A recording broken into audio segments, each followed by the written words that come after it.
Hello, everybody. Today, we're going to talk about. Wait, maybe you should do the intro. White fragility. I'm Keith. Keep it. I like it. I'm Rodney. This is the Daily Chronicle. Today, not today. This is about our journey. We're entrepreneurs. We work for a huge corporation you may have heard of. We have families, young families. A lot of you have this and/or have done this in your lives.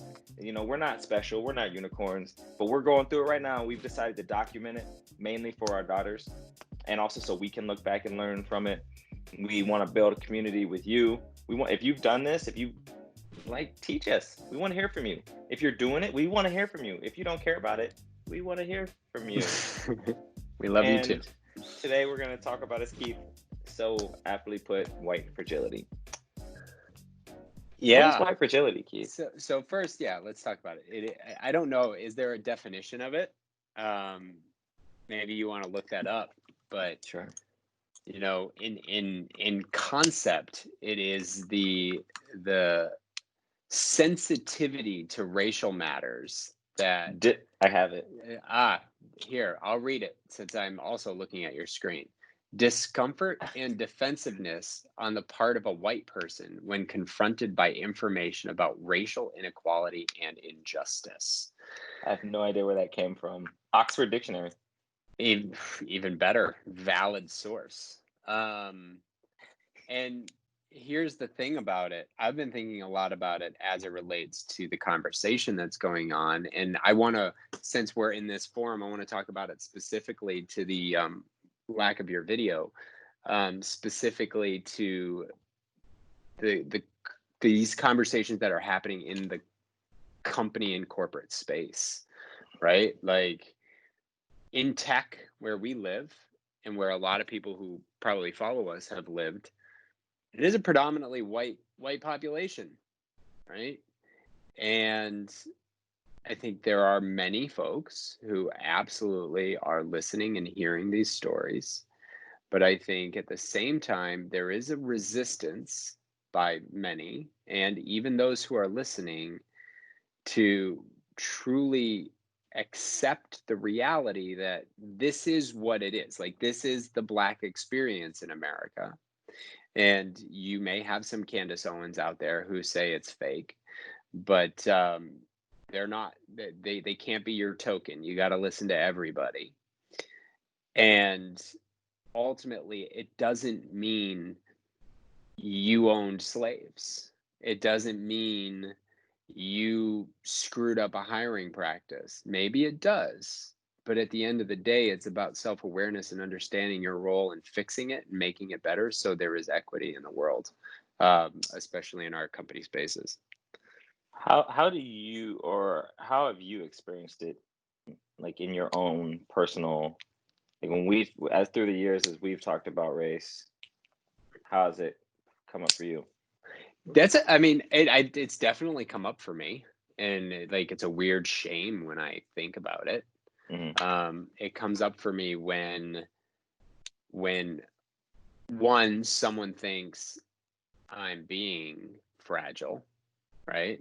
Like, it's weird. Like, if I'm talking, I've said that before. Yeah, like it's like, no, don't I'm you not, get all right? White fragile on me? Yeah. Because I also know that it doesn't just define every action a white person makes when sensitivity comes up on the conversation of race, right? And it's come up mostly in the past when race gets brought up all the time, right? Like, and we spend a lot of time talking about it, and at points it's like, okay, yeah, I get it, race is a problem, right? Like, internally, and that's how it's come up for me. And it's my way of saying I don't want to hear it anymore. I don't want to listen to it anymore, because now I'm starting to feel this sense of contribution to the problem, and I'm not a part of the problem, right? We almost have to do a series, I think, and cover white. So if we're doing white fragility, we got to do white privilege / white innocence. I think they all kind of play in. It's been interesting for me. I think I've never really named it, but I've always experienced it as just awkwardness. Yeah. Like, there's an awkwardness. on both ends, like you or another white person, when race comes up, like just like it's almost like when something really bad happens, a death in the family, and people don't know what to say. It gets really, the space is just really awkward, and then they say some platitude, and you're like, no, that's not what I want to hear or need to hear right now, or that doesn't help. It kind of it's like that, and it's all and then there's an extra step to it that I don't necessarily feel in the situation where there's a death in the family, where it's almost like I've been coached, or I feel it's my responsibility, like me, the black dude, to like help you, white person, through whatever discomfort you have without resolving the thing. It's just like I have to be like extra nice or protective to their protective. emotional fragility. It brings up a story. It reminds me of a story that happened with us at one of our company offsites one time with a team that we were on together. And we were late to the little meeting that we were having at the cafe. And I tend to be very relaxed between the two of us, probably more so than you're willing to allow me to. And so we're new to this team, and we walked up, and I said, "Sorry, we're late. You know, I'm with the black guy, right?" And it was a joke to play on racial stereotypes, which that's probably a conversation to have. And the everybody else on the team is white, and it was awkward, right? And your immediate response was, hey, you know, like there was a don't do that to them, right? And I was like, I okay, like I hope I forget about this because this is really uncomfortable right now. Yeah. Yeah. Yeah, so that's a great example. My immediate response is, no, like they can't handle that. That's Right. putting them in a place of dissonance, and they were thinking it, and then you said it, and then instead of me being like, what the F, man? Like, you're the reason we're late. Yeah, like, exactly, like, right? hold up. Exactly. Like, Yeah. let And me then protect myself in this situation. And and that's often the case. So it feeds into the whole scenario where it's like I gotta work harder at work. I gotta be extra early. I gotta be 10 minutes early to be on time. I gotta be 5 minutes early to be on time. Blah blah blah. Like all this stuff when it's like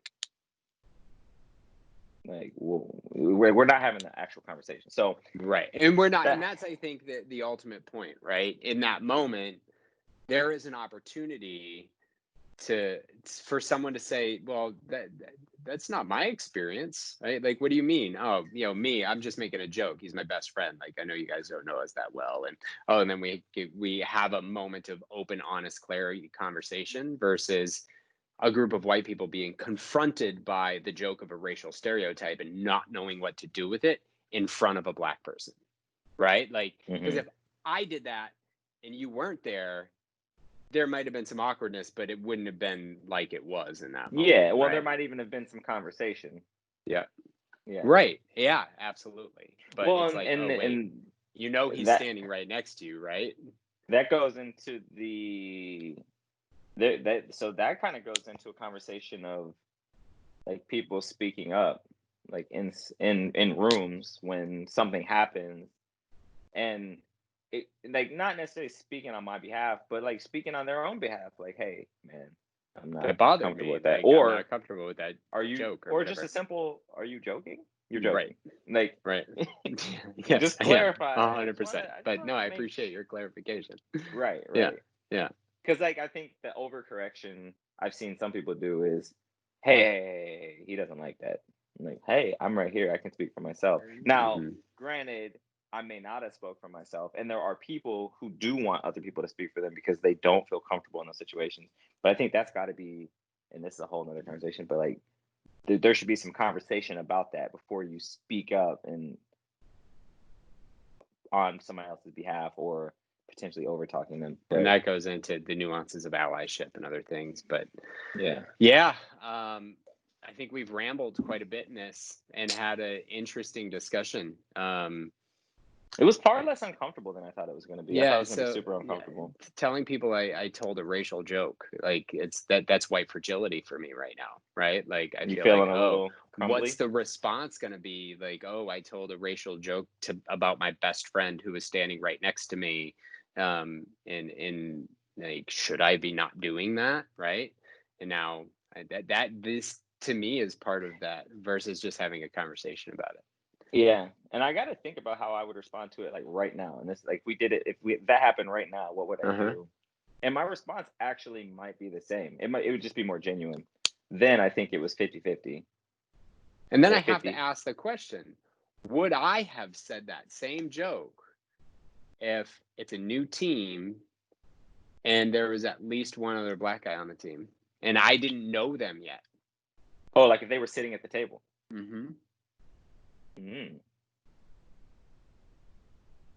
Would you?